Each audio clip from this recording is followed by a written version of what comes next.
Con ustedes desde cabina en Santo Domingo, República Dominicana, Beatriz Santos y una profesional de la comunicación, Yaniper Lunas. Salmo 7:1. Jehová Dios mío, en ti he confiado. Sálvame de todo lo que me persigue y líbrame. Amén. El próximo martes 16 de agosto, la República Dominicana se celebra el 159 aniversario de la Guerra de la Restauración, 1863-1865. Una de las más importantes gestas patrióticas que consolidó la independencia nacional y el proyecto de la nación dominicana. Esta celebración es una oportunidad de valorar nuestra soberanía y recordar los que entregaron sus vidas en obtener nuestra anhelada libertad. Este es el tema que hablaremos después de esta pequeña pausa. Estamos de regreso en nuestro programa radial J5 Interactivo, un espacio donde civiles y militares se dan la mano.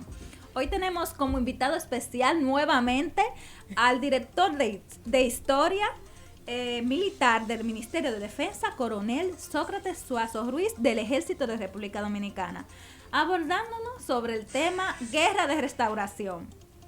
Para iniciar nuestro programa, nuestra primera pregunta es, ¿cuáles fueron los antecedentes de la Guerra de la Restauración? Bueno, muchas gracias, muy buenos días. Bienvenido. De algún modo, cuando uno está hablando por radio, televisión o en una charla, uno tiende a tratar de dejar y de compartir conocimiento, recibir conocimiento de la gente que interactúa con uno y al mismo tiempo uno aportar algunas informaciones de utilidad para la conciencia patriótica, la conciencia histórica del público, en este caso del público dominicano. ¿Qué vamos a restaurar? O sea, ¿qué es restaurar? Es reponer, devolver a una situación que existía, prevaleciente antes de romperse el orden que es la anexión.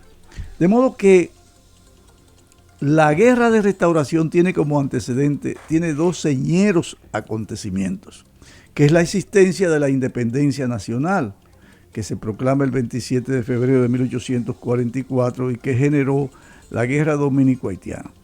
Con la proclamación de la independencia se estableció la República, el Estado Nacional. La nación dominicana se organizó institucionalmente en lo que se llama República. El régimen que se dio, que nos dimos los dominicanos, ideado por Duarte o por Juan Pablo Duarte, fue la República. Ahora, esa República va a durar de 1844, cuando se proclamó en la Puerta del Conde, el 27 de febrero, y hasta el 18 de marzo de 1861, cuando proclamada la anexión, es decir, ponernos bajo el amparo de España y perder la condición de Estado Nacional, perder la condición de República, nos convertimos en provincia de ultramar de España y colonia, en cierto modo, colonia. De modo que ahí muere la Primera República. Se divide Primera República, Segunda República, Tercera República y Cuarta República. La Primera República va desde el 27 de febrero al 18 de marzo de 1861 y la Segunda República va de 1865 a 1916. Se pierde la República con la ocupación de nuestro territorio por España, con la anexión. Se pierde la Segunda República, termina la Segunda República con la ocupación norteamericana del 1916 a 1924 y a partir de 1924 empieza la Tercera República. Hay algunos teóricos, historiadores que dicen que existe una Cuarta República, que es la república que surge de la Guerra de Abril de 1965, porque nuestro país fue nuevamente ocupado por los Estados Unidos en la Guerra de Abril de 1965 y cuando se van en 1966 se restablece la República. De modo que ese es un gran antecedente. Hay otro antecedente que es de 1857, antes de la restauración, antes de la anexión, que se llama la Guerra la revolución cibaeña, que es una guerra económica, social, que generan los cibaeños, de modo que donde estamos es en el orden de que los cibaeños no pudieron tomar el poder y en consecuencia se perdió esa oportunidad de reafirmarse la independencia. Ahora bien, cuando se pierde la independencia, cuando se pierde la república, permanece el concepto de la nación, porque la nación somos todos en el orden de nuestras ideas, de nuestros pensamientos, de nuestros sueños, de nuestros mitos, leyendas, música, gastronomía, la espiritualidad, o sea, nuestras creencias y nuestro amor al terreno, al terruño. Eso es, una nación es una convivencia en comunidad durante largo tiempo sobre un suelo determinado, que tenemos una lengua que es parte fundamental de la cultura, y entonces la nación dominicana, que se queda sin la república, que se queda sin el Estado, se lanza a conseguir la restauración de la república, porque por lo que vamos a luchar es por la restauración del Estado nacional, por el Estado independiente y soberano, por la república. Entonces la guerra de la gesta de la restauración es por volver a instaurar la república. Y tiene unos grandes antecedentes la guerra en sí, porque hay un proceso de convulsión y de conspiración contra la anexión que no es propiamente la guerra restauradora. Y importantes sucesos de ese movimiento previo a la guerra es la protesta de Canela Mota, una muchacha en Baní, la protesta de la gente de San Francisco que impidieron que enestaran la bandera española en sustitución de la nuestra, la protesta en Santo Domingo del padre Fernando Arturo de Meriño, porque eso conllevó que en los alcázares, en los palacios, en la fortaleza Osama, se sustituyera la bandera dominicana por la bandera española. De modo que ya muy temprano, en 1861, prácticamente 3 meses después, 2 meses y pico después, José Contreras en Moca, junto con un grupo de patriotas,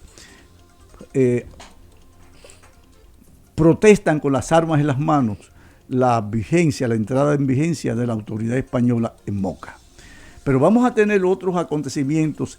Este es singularísimo, porque es la expedición de Francisco de Rosario Sánchez, quien entra por la frontera, entra por Haití, porque por otra parte no puedo, dice él, pero si alguien pretendiese mancillar mi nombre, decirle que soy la bandera dominicana. Entonces, junto con Francisco de Rosario Sánchez vino el gran general José María Cabral y Luna, el héroe de la batalla de San Tomé y de la Canela posteriormente, y de grandes combates y batallas.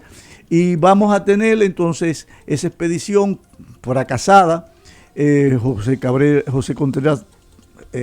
José María Cabral termina refugiándose de nuevo en Haití, José Cabrera termina refugiándose en Haití y saliendo por la línea noroeste, porque esta expedición de Sánchez vino por la frontera sur, y Sánchez junto con 21 compañeros es apresado en Juan Santiago,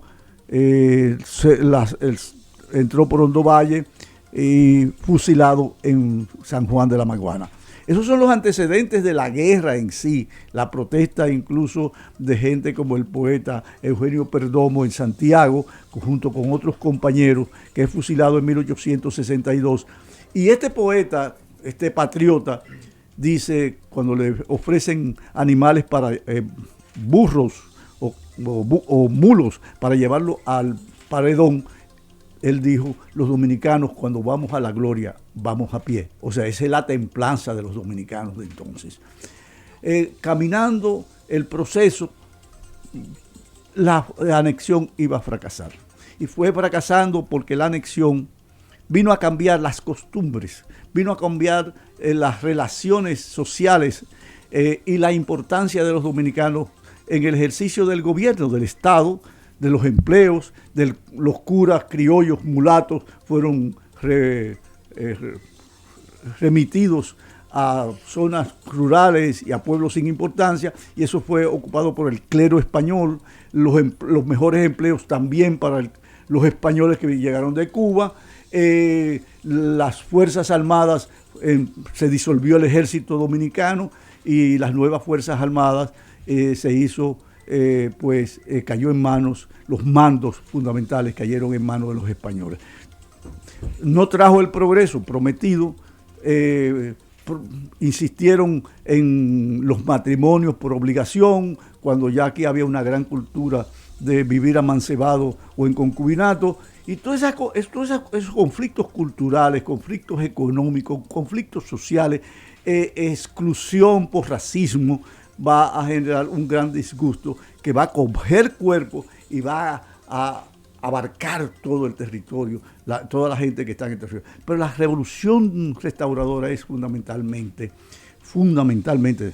una revolución cibaeña, porque se va a manifestar en el Cibao. Ahora, la guerra va a gestarse en la línea noroeste. Fundamentalmente, esa es la cuna del inicio de la guerra restauradora. Y entonces ahí vamos a tener hombres de la dimensión de Santiago Rodríguez, que podríamos llamar el padre de la restauración, de la guerra restauradora, del inicio de Capotillo, del grito de Capotillo, que es la cuna donde nace la guerra. Y ahí van a participar hombres como Benito Monción,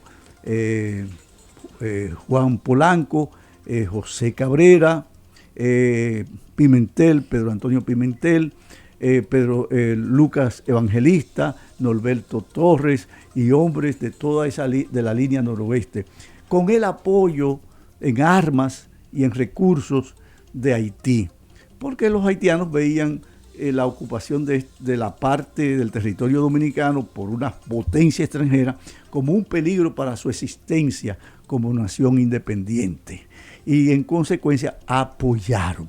Ahora, también en eso participan, en esas gestiones, participan hombres de la dimensión de José Antonio Salcedo Pepillo, y va a participar como gran estratega de la guerra irregular el padre de la patria, Ramón Matías Mella, que en su proclama él refiere y reclama para sí que él es un soldado de febrero, y se está refiriendo que él es un soldado de la guerra de independencia nacional.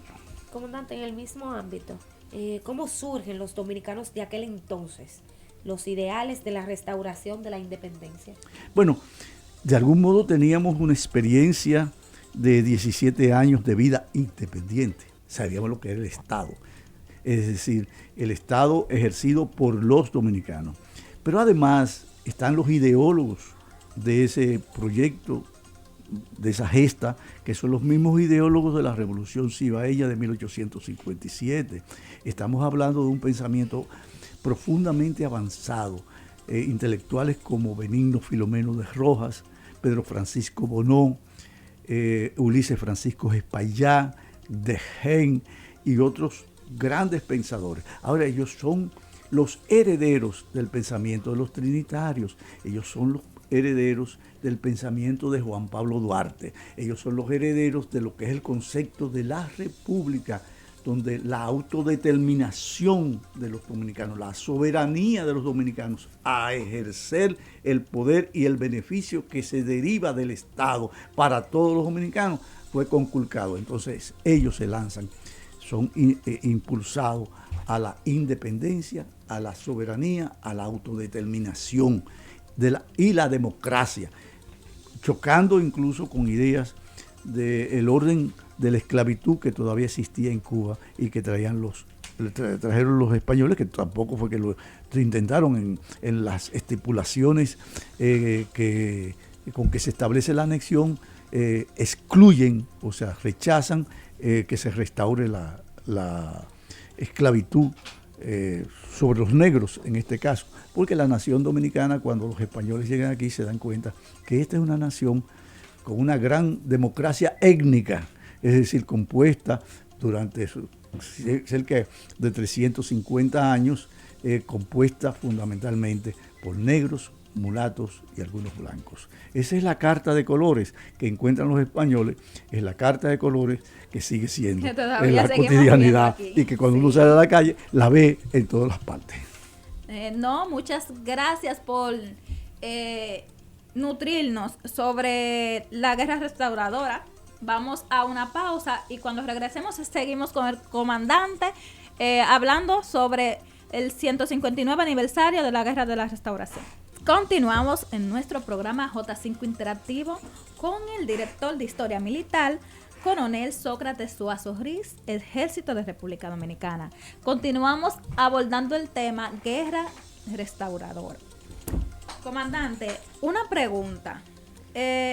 ¿Cuáles fueron las consecuencias que dejó la Guerra de Restauración en ese entonces en el país? Bueno, es que antes de hablar de las consecuencias tenemos que hablar de la guerra, porque de algún modo nosotros hemos estado abordando, enfocándonos, pero propiamente la guerra, la gente piensa, o sea, el grito de Capotillo expresa la determinación, el coraje, la valentía, la voluntad inquebrantable de los dominicanos de hacer la guerra.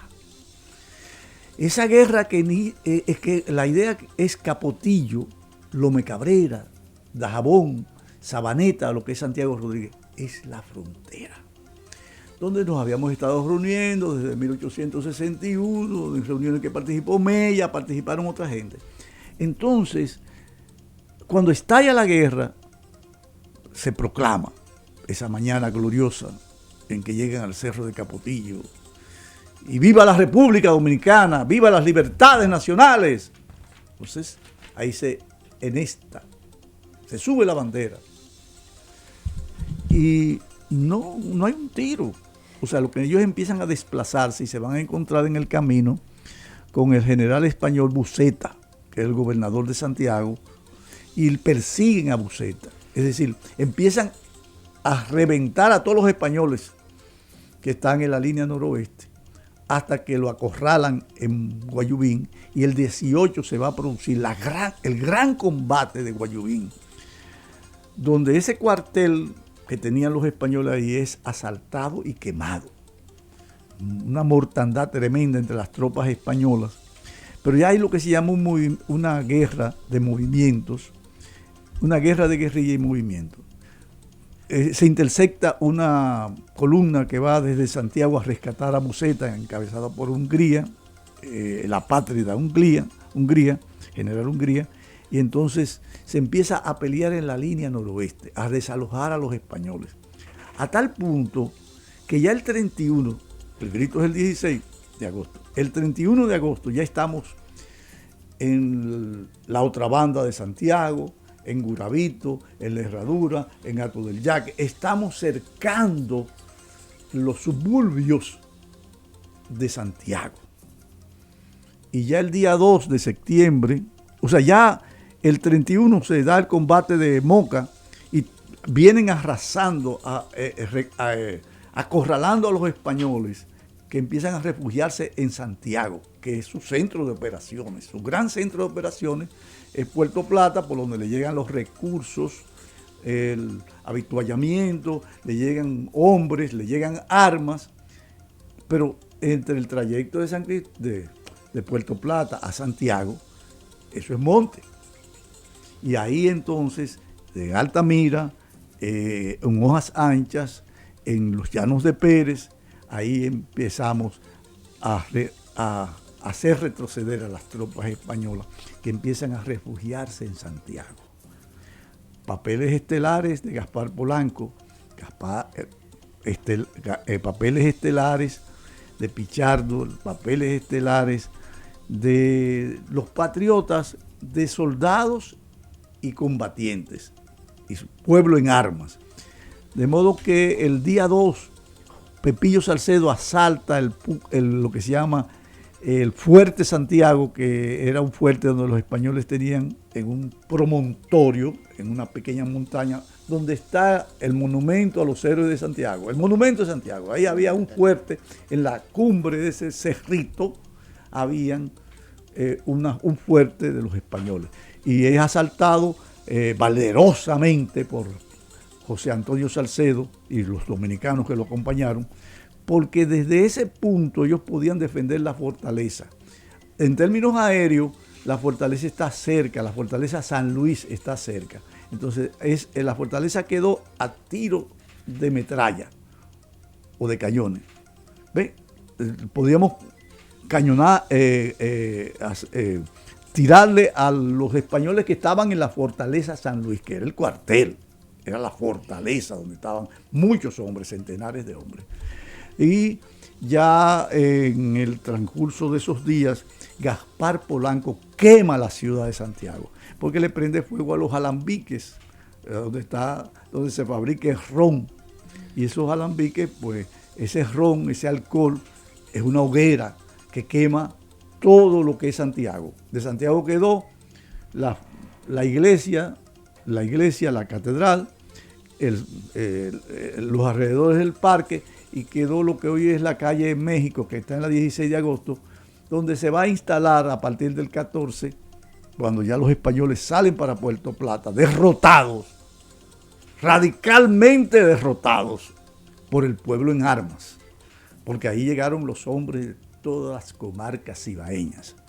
Esa batalla, que dura del 6 al 13 de septiembre, es una batalla que dura 7 días. Imagínate tú, ahí surge el liderazgo de Gregorio Luperón, como un hombre muy inteligente, valeroso y orador.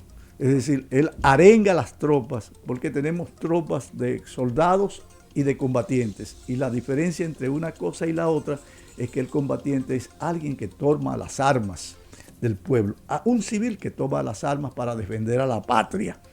Y eso se vio en 1965 y se ve casi en todas las guerras patrias.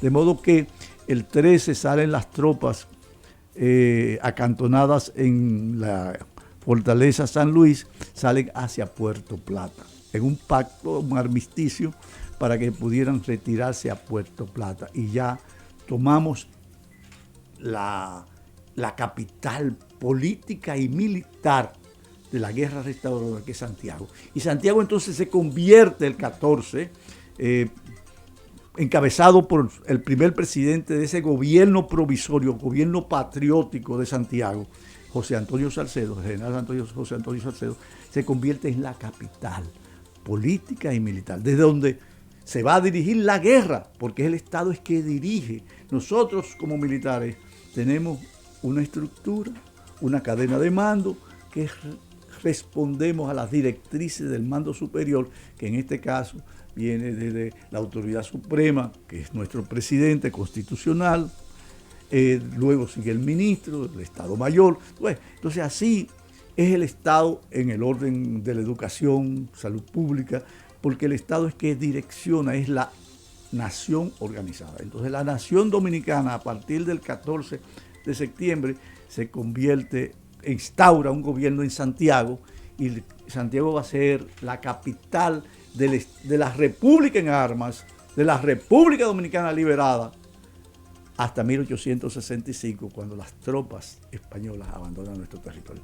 Desde el 14 de septiembre, entonces se envía a Gregorio Luperón a la campaña militar del este, que sale de Santiago para La Vega, Cotuí, Cebicos, Monteplata, Vallaguana, Guanuma, porque por ahí venía Santana, Pedro Santana, que era anexionista, con tropas dominicanas y tropas españolas, a tratar de entrar al Cibao. Y ahí se enfrentan esas tropas del general Santana con la del general Gregorio Luperón.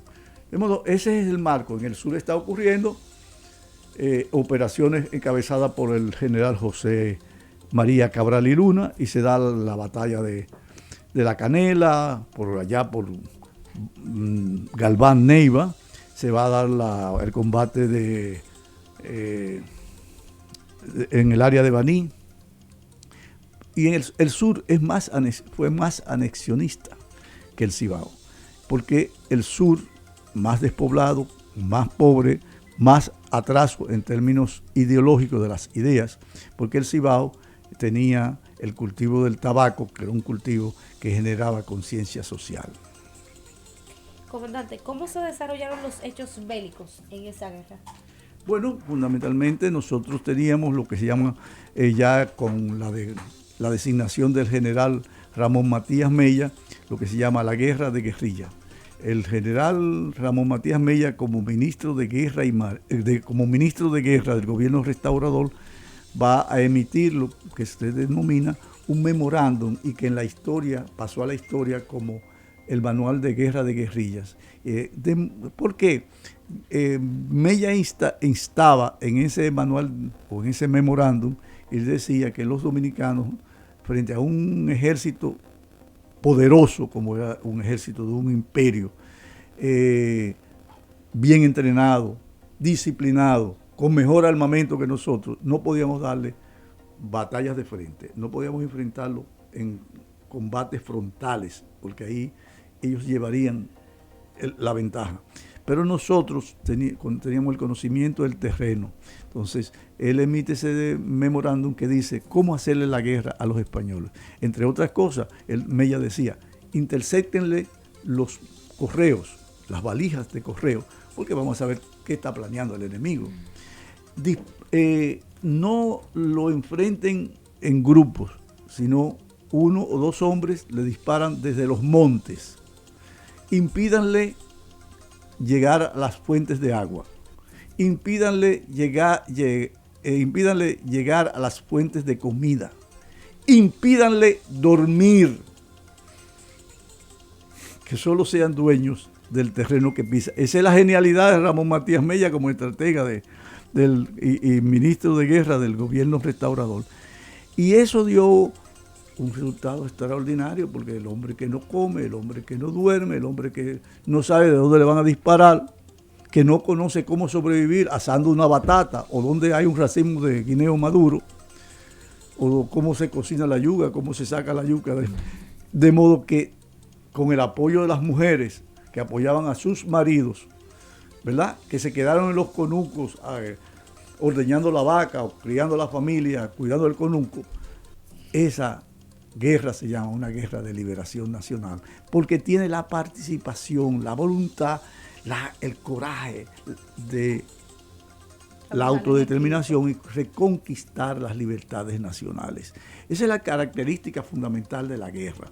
Vamos a tener altas y bajas en la guerra, el país en términos económicos se arruina, porque la guerra arruina, se abandonan las actividades económicas productivas, pero ya llegó un momento en que España solamente era dueña de Puerto Plata, retomaron a Montecristi y del puerto de Santo Domingo. Ni siquiera en el este ellos pudieron sostenerse, porque vamos a tener los combates de Guayacán, Juan Dolio, donde van a ser derrotados los españoles que llevaban abastecimiento a sus tropas en Atomayor y El Ceibo.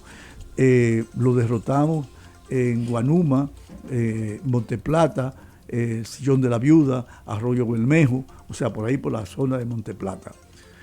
O sea, fíjate cómo lo vamos acorralando, le vamos haciendo una guerra de posición y movimiento. De posición, tomamos esto, lo aseguramos y seguimos avanzando. Era inaguantable para los españoles, que representó, además del factor mosquito, el dengue, la malaria y otras enfermedades tropicales que van a acabar con ellos. De modo que tuvimos esos aliados, el medio, dormir bajo descampado, bajo el sereno, bajo la lluvia. Nosotros estábamos ya curados con 350 años, nuestros anticuerpos, porque ahí también es un factor preponderante en la guerra. Muy importante este tema del día de hoy, recordándoles que este martes 16 de agosto tenemos actividades. Maravilloso, maravilloso. Tenemos en Santo Domingo, tenemos servicios en el Panteón de la Patria, donde se va a leer las palabras de ponderación del ministro, la orden del día.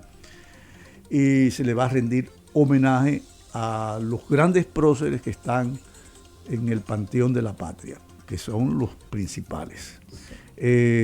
Servicio, ofrenda floral, orden del día, toque de ofrenda. Entonces en Santiago vamos a tener un Te Deum en la Catedral Santiago Apóstol, vamos a tener actos en la Fortaleza San Luis, donde la gobernadora va a hablar, un historiador de Santiago se va a referir a eso, orden del día, palabras de ponderación del ministro. Desfile militar, nuestro glorioso desfile. Espérate. Y entonces vamos a rendirle con cañonazos, la salva de 15 cañonazos, en la Fortaleza San Luis, a los héroes, y en ellos y con ellos al pueblo dominicano de 1863 a 1865, esa generación prodigiosa que nos aseguró la patria.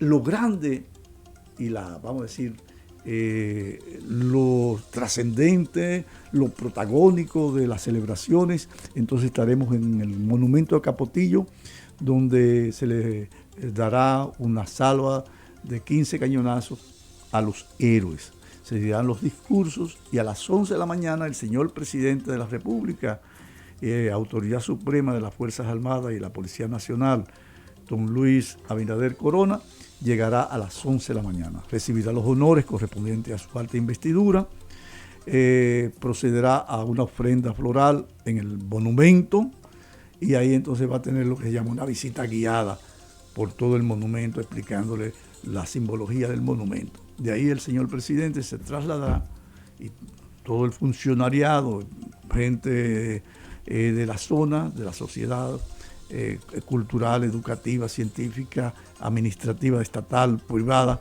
se trasladarán al poblado de Capotillo, que está como a 1,5 kilómetros de esa zona, y ahí se efectuará un desfile cívico-militar donde se exaltará la memoria de Gaspar Polanco, Benito Monción, José Cabrera, Santiago Rodríguez, José Antonio Salcedo, Gregorio Luperón y todos los hombres y todas las mujeres que hicieron posible las libertades y la restauración de la República. Ya saben, toda la gente del Cibao activo para celebrar nuestro Día de la Restauración de la República Dominicana. Recordar seguirnos en nuestros medios digitales, @mdefensard, @IFA106. Vamos a una pausa comercial, continuamos. Regresamos con nuestro programa J5 Interactivo. Estamos por aquí con el director de Historia Militar del Ministerio de Defensa.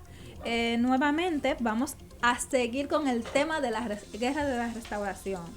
Y es que la última pregunta, comandante, es ¿qué usted le suelta a los jóvenes o al pueblo dominicano sobre esta guerra? ¿Qué enseñanza o qué valor dejaron estos ilustres para que nuestro país sea ya restaurado en aquella época? Sí, bueno, la restauración, como todo acontecimiento importante, trascendente, la restauración es la guerra.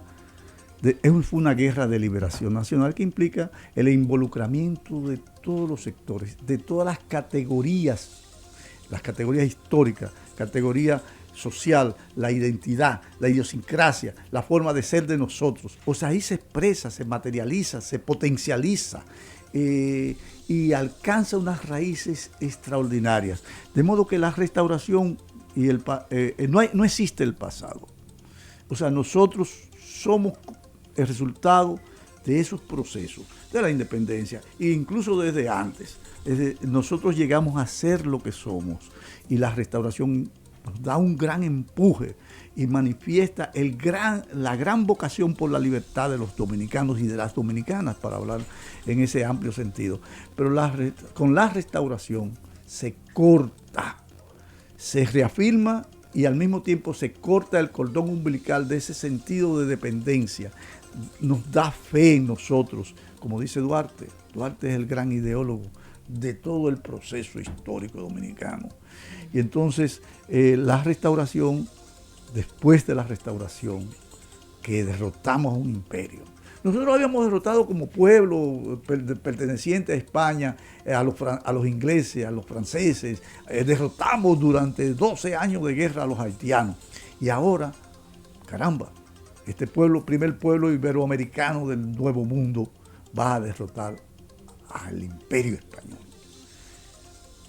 Y de modo que eso es lo que se llama la autopercepción de que somos una nación libre e independiente, con unas potencialidades para construir el presente y el futuro llenos de esperanza, llenos de fe. La restauración es un acto de fe que nosotros todos los días debemos hacer un ejercicio, un plebiscito, una gimnasia de confianza en nosotros, propósito, compromiso y relanzarnos hacia el logro de las grandes metas nacionales. En la innovación, en esta generación cibernética tiene que conectarse con ese acervo cultural, con ese pasado que nos da una referencia. Es un hecho, un proceso paradigmático, referencial para nosotros continuar en el presente. Los jóvenes que son, como dijo Duarte, dulce esperanza de la patria mía. Los jóvenes, no importa lo que ustedes vean, que nosotros no estemos de acuerdo con tal o cual ritmo musical. Eso son modas que pasan. La esencia de la restauración, la esencia de la independencia, la esencia de la nación dominicana es continuar en el tiempo y en el espacio siendo una nación próspera y con grandes esperanzas y expectativas de bienestar. Gloria a esos héroes, gloria a esas mujeres y a esos hombres que nos dieron las libertades y que nos reafirmaron en el propósito de continuar dándole cima al gran proyecto nacional. ¡Que viva la República Dominicana! ¡Que viva, que viva! Muchas gracias, comandante, por la visita nuevamente a nuestro programa para educarnos y darnos esa sabiduría y conocimiento sobre nuestra historia, que eso es, miren, bastante bueno para nosotros. Muchas gracias por escucharnos el día de hoy. Cerramos aquí nuestro programa J5 Interactivo, un programa donde civiles y militares se dan la mano. Nuevamente, nos vemos el próximo jueves de 10 a 11 de la mañana.